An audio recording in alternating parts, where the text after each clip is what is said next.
What's up, you guys? Welcome back to the Coachable podcast. I'm so glad you're here for another episode.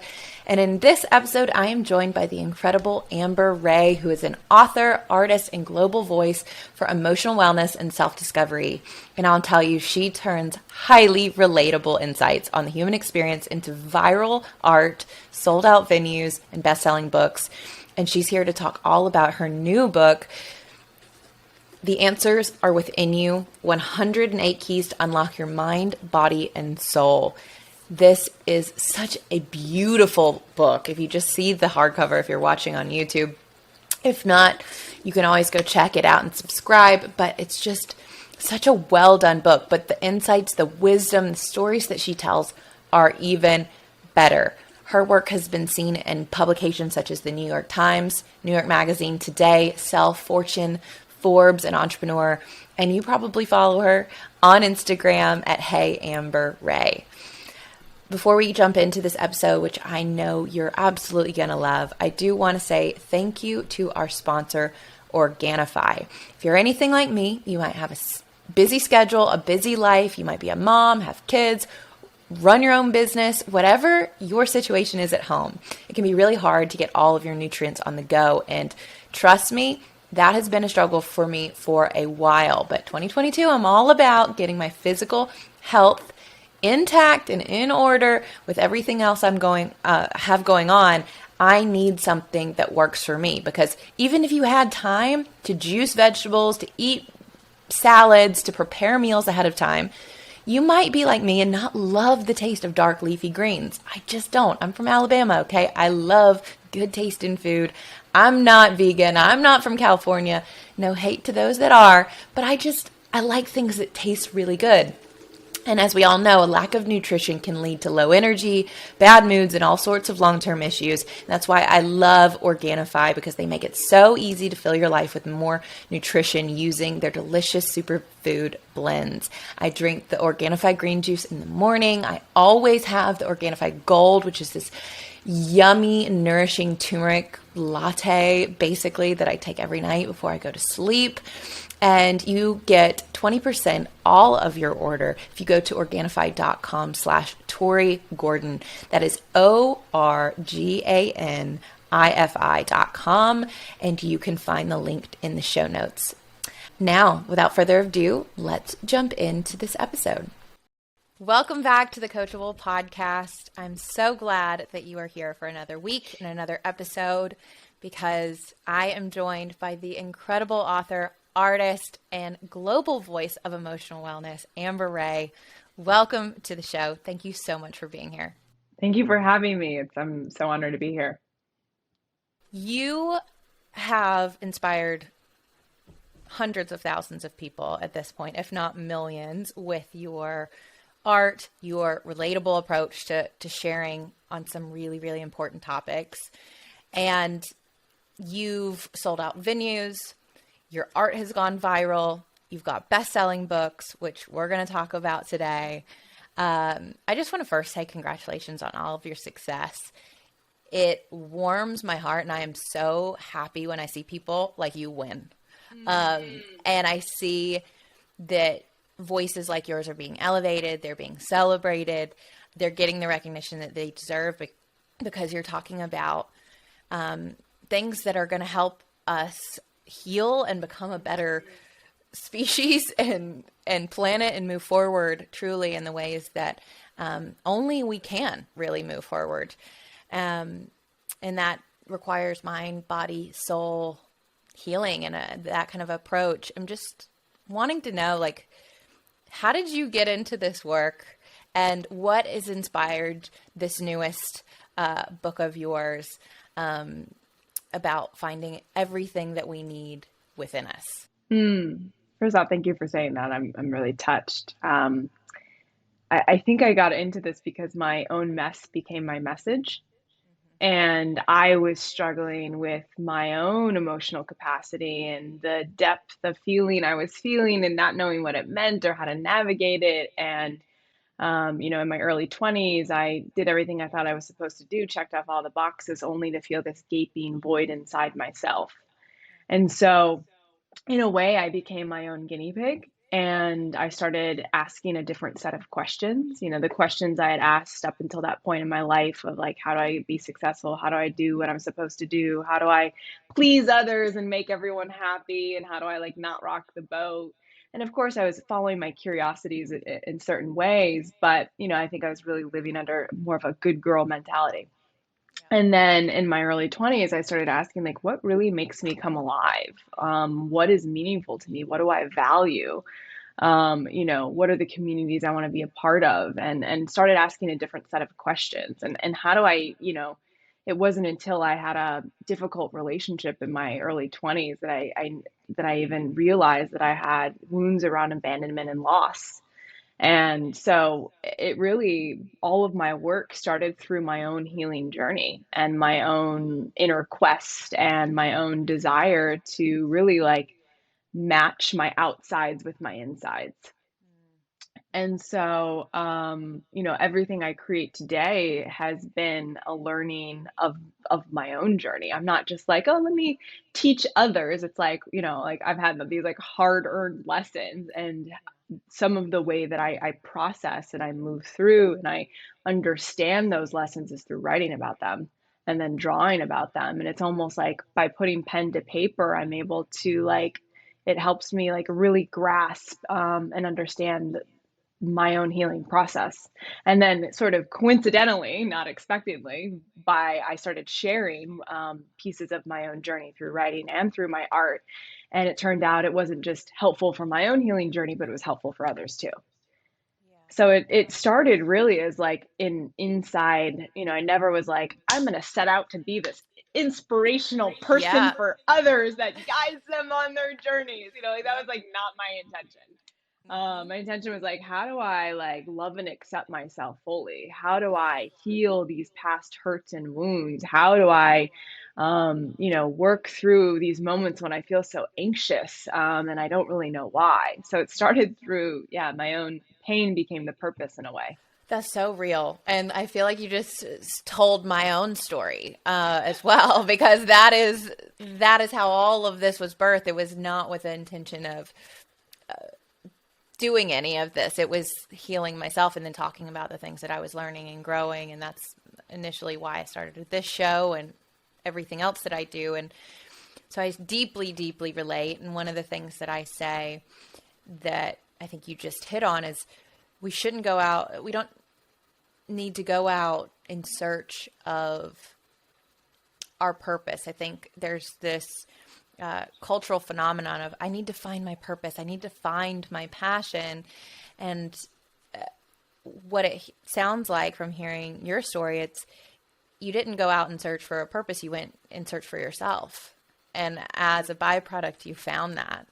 And that is now an expression of what you do. Your purpose is now expressing who you are and helping others to find that as well. And in your newest book, The Answers Are Within You, this is kind of that roadmap, I imagine, for how you started to find and source your own internal wisdom, because that is such a journey for those of us who have been conditioned to seek answers outside of ourselves, to look for permission and validation and acceptance outside, even told that God exists outside of us and that we have to look for guidance somewhere out there. We're not taught, especially as children, how to find those answers or listen to the wisdom that is within us. And this is so important. So what were those things as you started to kind of source that for yourself and ask those big questions? What were the things that helped you start to connect your insides to your outsides instead of trying to make your outsides your insides? I think the first step is I stopped, you just spoke to this, but even when I like went on this journey to like search for myself, I was still searching outside. So I was like, I'm going to find myself in this career opportunity that feels more aligned. I'm going to find myself by going to Bali. I'm going to find myself by like this community of people that feel more me. Cause it was like, I went through like, oh, this doesn't feel right. This is not my life. I feel like I'm living someone else's life. Okay. So let me like design something that feels more me. And how I started doing that is I like still looked outward to like find myself through experiences, which like it can be helpful. Like a career can be a mirror to help you better understand yourself. You can travel, and travel can, open your eyes and help you see new parts of yourself, of course. But it wasn't until I really like I even remember a time when I went on Google and I was like, what's my purpose? And like asking Google what my purpose is. And it really started like by asking myself the right questions. And journaling for me is a really profound and powerful tool that I try whenever I try to journal as much as possible. It is the gateway to my truth and my knowing and better understanding myself. And so instead of, asking someone else, what's my purpose, journaling for 10 minutes around what is my purpose and seeing what comes through. And that was like, it just became a practice of writing and asking these big questions, or like, what makes me come alive? Journal with that for 10 minutes. What do I want most? Journal with that for 10 minutes. And, continuing to ask myself these questions and get a better grasp was, one of the first steps. The other was cultivating a relationship with my emotions, particularly my difficult emotions, because I think growing up, I personally, and I think culturally, a lot of us learned that emotions are either good or bad, and I should feel the good ones and sort of shut down and repress the bad ones. And, it was a bit mind blowing for me at one point to realize that anxiety and anger and envy and sadness are not actually bad. They're actually useful messengers on our path that are helping to direct us in the path of wholeness. And so when instead of, because I think a lot of like, even when I was on this personal development journey, if that was like to only feel positive, high emotions, I was actually cutting off a very big part of myself. And so it started by me looking at the sadness and looking at the void I felt and sitting with the void and saying, hi, void, I see you and you're safe here. And what is it that you want me to know? What is it that you're trying to tell me? And I would like talk to the void in a way and like allow it to be there without thinking I shouldn't feel this. This is bad. If I feel this, then XYZ, my mind would start spinning. Or hey, anxiety, when I felt anxiety, rather than being like, I shouldn't feel anxious, or if I feel anxiety, it's never going to go away. Me being like, anxiety, what are you trying to tell me? Because oftentimes they had very useful messages. Anxiety oftentimes would come along and be like, I'm anxious because I'm trying to get your attention because this thing is not in alignment with who you are. And so the only way I know to like get you to be like, to wake up and to stop sleeping is to like have you feel anxious.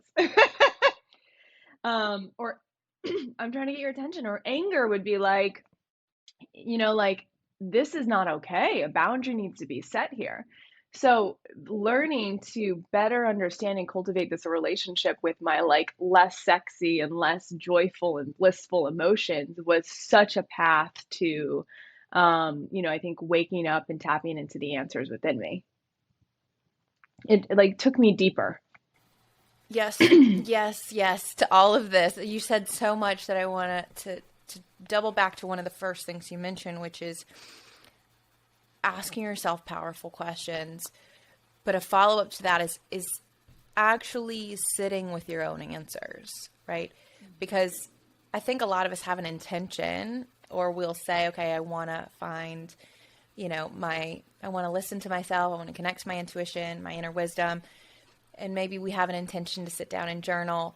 But then all of this resistance comes up when we actually have to sit with what's true for us. Like what is actually there.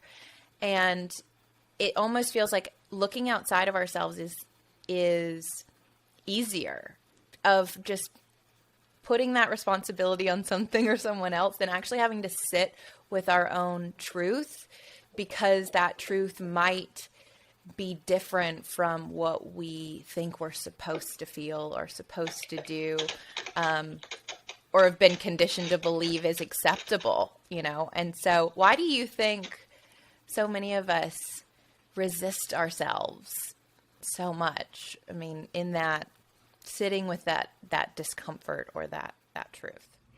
Yeah, I totally get that resistance. To give an example, literally last night, I was feeling guilt around something and the emotion was coming up for me. And I knew, okay, I want to journal and unpack this guilt and see what's here.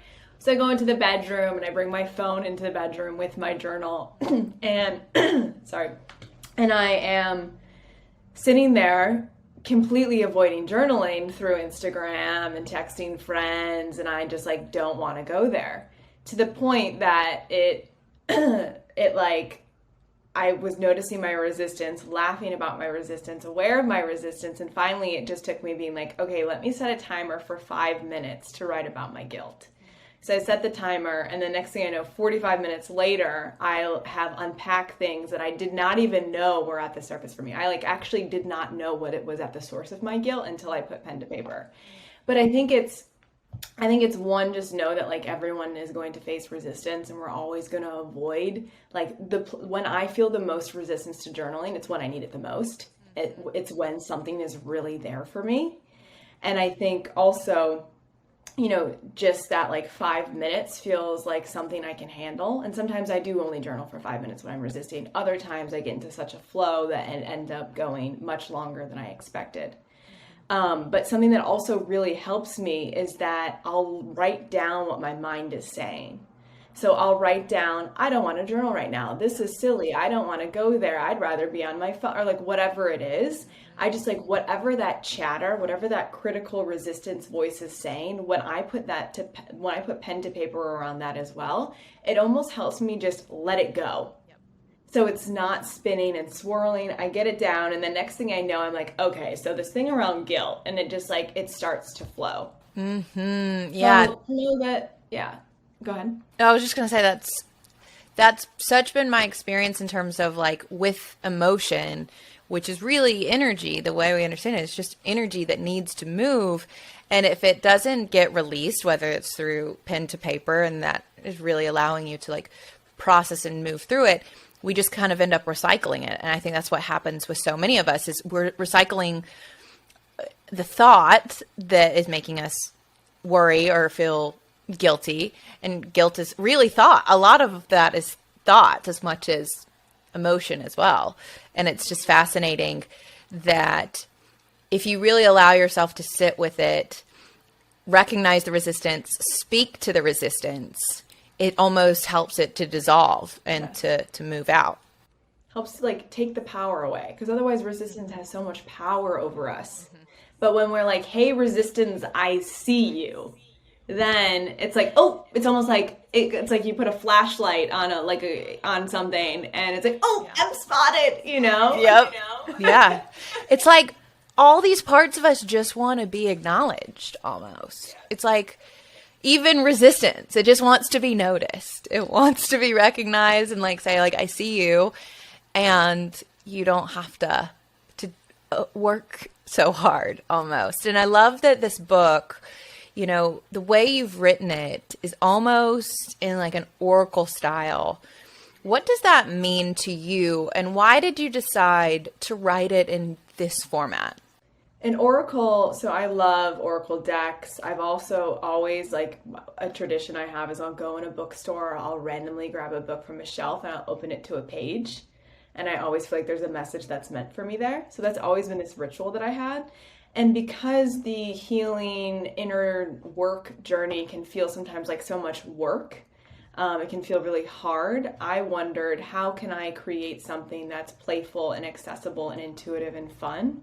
And so just to show, here's the book, and it's this full color illustrated book that takes a lot of these big teachings around healing and the inner process and moving past fear and tapping into our intuition, and makes it this like joyful journey. And so for me, what I do is I'll think of a question and open to a random page. So I wanted to create something that gave people a way to like interact with this journey in a way, that's playful. Yeah, I love that each one of these teachings it's like it's a journal prompt, but it's also they stand alone, but they all go together at the same time. And what's so powerful about the way that you've designed this and how you're choosing to share your experiences, your journey, your growth, your wisdom, it's you are really equipping those who read it and take the journey how to source their own answers, as opposed to going to a healer and kind of like giving away our power. You have the answers. Somebody else, is going to provide for me what I need. It's like, give a man a fish, feed him for a day, teach a man to fish, feed him for his life. And that's what you're doing with these prompts. Are there any of them, because they're all so profound, and I'm so grateful that I've gotten to read through it. What of these teachings, is there a favorite one that you have, or any of them that really stand out to you as big teaching moments that have really shaped your journey or stand out to you? I love so many of them. The one I'll share that's just coming to mind right now is this idea that approval comes from within. And I have an image where it says where I looked for approval and it points to them, and where I found it and it points to me. And a question I wrote about it, I'm still working on it in therapy, that like pleasing disease is strong, and that good girl complex of, not wanting to upset other people or disappoint them, it's like you've done I've done a lot of work on them, but it still pops up sometimes. And a question I found really helpful later is asking myself, am I doing this from a place of wanting their love and approval? Or am I doing this from a place of self-love and self-approval? And it's like a small question, but when I'm saying yes to something, like if someone presents like an opportunity, it could be a dinner party or a speaking gig, or someone asks me to do something, it's like, am I doing it because I want their love and approval, or am I doing it because it's coming from self-love and approval? And it's been such a helpful navigator for me to not abandon and betray myself, and to make sure the way I'm moving through the world and the places where I'm committing my energy and time and livelihood are truly aligned and congruent. Mm-hmm. That congruency, that like my internal world and my external world are, aligned, that they're reflections of each other, not that my come from isn't from a place of fear.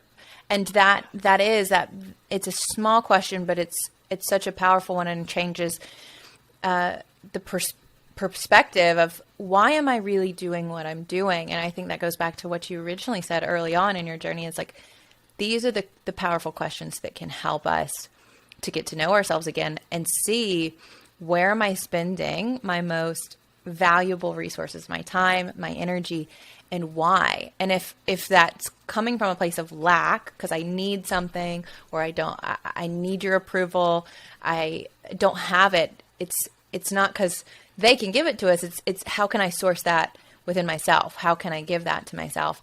And that is a process for those of us who, like myself, the fawn response that like, I want you to be happy with me and I don't want to disappoint anybody is strong.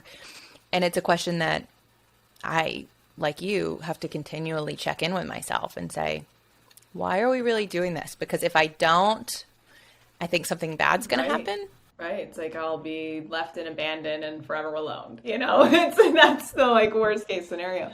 It's interesting too, because I'm going through this right now as it applies to my work and my business, because the interesting thing that happened is when these art pieces went viral unexpectedly, and the work started spreading further than I could have imagined. I have teachers reaching out to me saying they're using these check-in methods in their classrooms, therapists saying that they're using them with their clients, like dads reaching out to me about how they're using them as conversational tools with their daughters. I mean, I was so moved and humbled.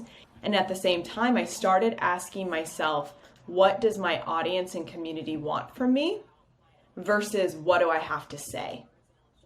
And it stopped being about the original intent that I said. It was about my own healing process and using words and illustrations to sort of document. So I became disconnected from my own work by trying to serve the community almost too much. And so I'm going through this, and so I started like, okay, I'm going to create courses and I'm going to build digital products and I'm going to do all of these things that I think I should do with my business in order to give the people what they want. And what happened is I hate doing those things. I hate courses. I hate, like these things that I was making.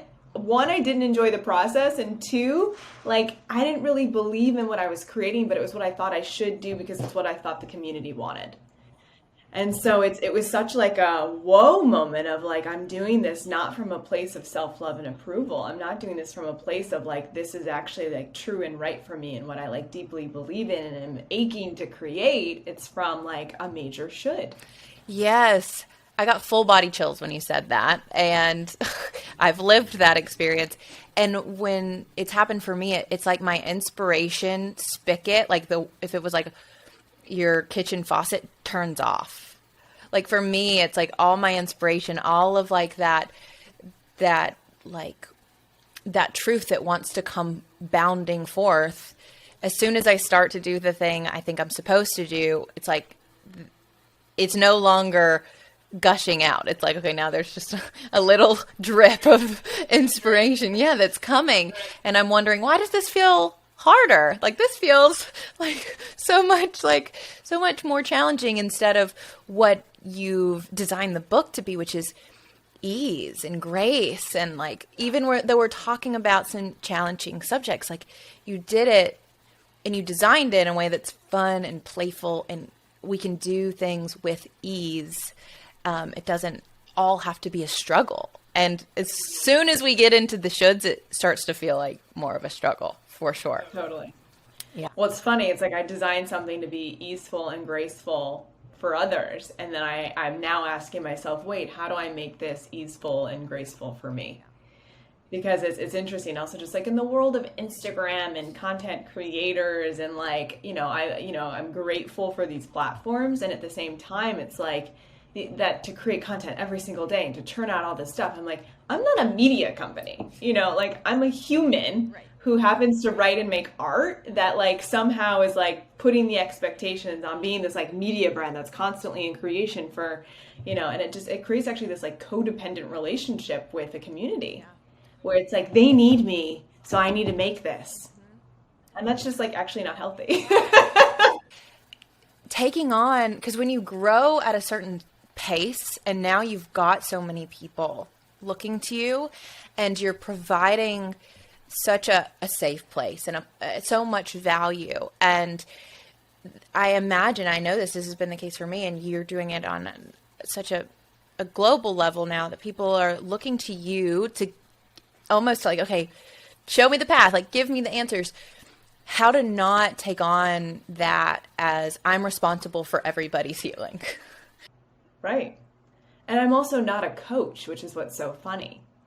I'm not a guide. Like through my guiding myself, that ended up being guiding for others. But I never I'm not a therapist. I'm not a coach. I'm just like a human sharing her experience. So I've had to like also reorient that I'm a memoirist and I'm a storyteller. And I create art that represents that, like, I'm a truth teller, those truths. But, like, I also, like, I can show, and I think that what I really, the ethos of this book also, and what the ethos I'm having to come back to for myself is, like, I'm not going to tell you what to do, but I'll show you what I asked. So you can ask yourself the same questions, and in the asking yourself of that question, you could arrive at a very different answer than me. And so it's like, I think a lot of the work I see out in the world is like, here's how to do it. And I'm like, how do I know the way that you've done it is the way that I want to do it? So I'd rather like, and when I look to mentors and people I respect, I'm always wondering like, what were they asking themselves? Or what were the distinctions and reframes that had them make that decision versus like, I want to know every step of their journey. Right. Because most of us, again, we're looking for a 5-step process to get an X result. And as Brene Brown puts it, she's like, sure, she's like, I don't do 5-step processes. I talk about all the things that get in the way of us doing the thing that needs to get done. And hearing your story and the way you speak about your journey and your work, it reminds me too of Dr. Nicole LaPera, the holistic psychologist. And what I love about your approach, and I try to embody this as well and have to keep myself in check, it's like, I'm in process all of the time. Like, I was reading a post from Dr. Nicole. It was like, there are no experts. Okay. I'm teaching, but I'm also a student, and I'm also learning to integrate all of these parts of me. And I think it's so powerful that you're willing to share, the fact that you were dealing with guilt like yesterday, and that you're still, even though you are, a public figure in this wellness space, that you're still navigating that process. And I think it's easy for us, especially on social media, to look at people like you and think she has it all figured out and she's just living the good life. And if I could just read her book and follow these steps, I'll be like her. But what you're really saying is, hey, I'm still on this, I'm walking this path too. Yeah. As Ram Dass says, we're all just walking each other home. Yep, we sure are. Yeah. So what do you think is the biggest importance of noticing, okay, when I'm looking for everybody else to tell me the answers, the importance of listening to that voice inside of you? I mean, we've touched on a lot of this, but what does that unlock when we do it? How do our lives change if we do give ourselves permission to sit with those answers? What comes forward? We live in integrity. We live in alignment with our truth, and it's not always easy. It's funny because as I was writing this book, The Answers Are Within You, I didn't realize at the time that I was writing myself a permission slip. In May of last year, I left my marriage. And left a relationship of 9 years with someone who was my best friend. And my inner voice had been speaking for some time, but I kept kind of pushing it down because it was like, he's a beautiful human. A lot of our relationship was great, but there were also some like core deep needs that were missing of mine that we just, after 9 years, couldn't figure out. And I eventually, even though it was like, a girlfriend of mine, she wrote a book called Break the Good Girl Myth, and one of the good girl myths she talks about is harmony. And harmony is like not going to rock the boat, not going to upset anyone, not going to disappoint people, which I came to realize was my most challenging myth. And I just like had to basically shatter that myth and say, I can't do this anymore. And this like, it's just, no longer for me, which had both the feeling like the cultural shame of getting divorced and how couldn't you figure it out, and some of the fear of that we had failed, and then the other piece around just like hurting someone that I cared about and knowing that my choice was gonna impact and cause him pain, which was painful for me. And so, but on the other side of that, I've never felt more present, more peaceful, more liberated, more aligned, and more true to myself. I felt like for, some time I had really begun to abandon myself in that relationship and abandon what was most important and meaningful to me. And so it was the most terrifying and difficult thing I've ever done in my life. And also I'm so proud of myself for like, not only did I hear like, it's time, this is complete, this like the container of this marriage, it's time to close it. Like, it's one thing to like hear the answer, but then I had to act on it. And so, I think that's always the gap when we hear our intuition speak and then we have to act on what our intuition says.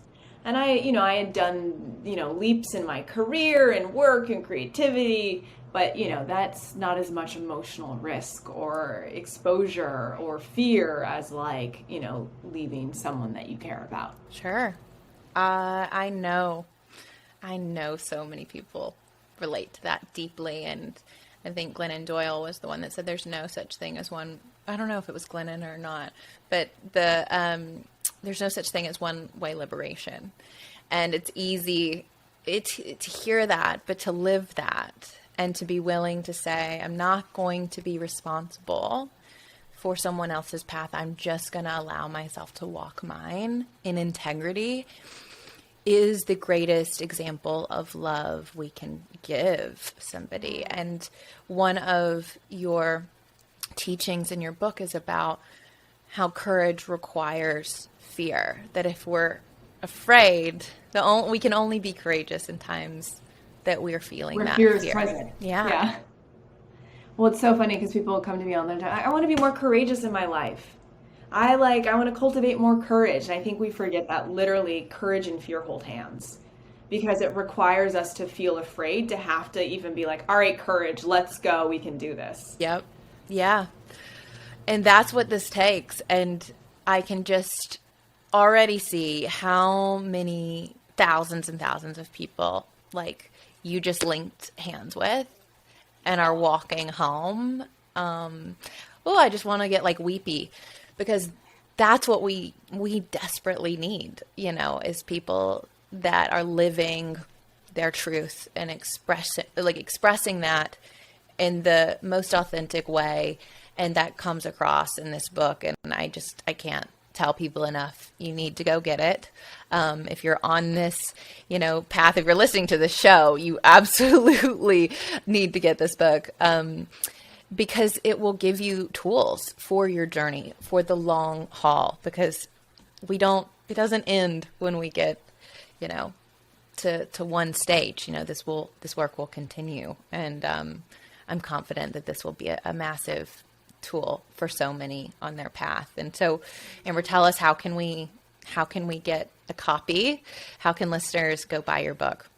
Yeah, so the book, The Answers Are Within You, is available everywhere books are sold: Amazon, Barnes & Noble, your local indie. If you're listening internationally, Book Depository ships worldwide for free. So you can get it everywhere. You can follow me on Instagram. I'm Hey Amber Rae, and then my website is amberrae.com. We will make sure to link all of that in the show notes. And I just want to deeply say thank you.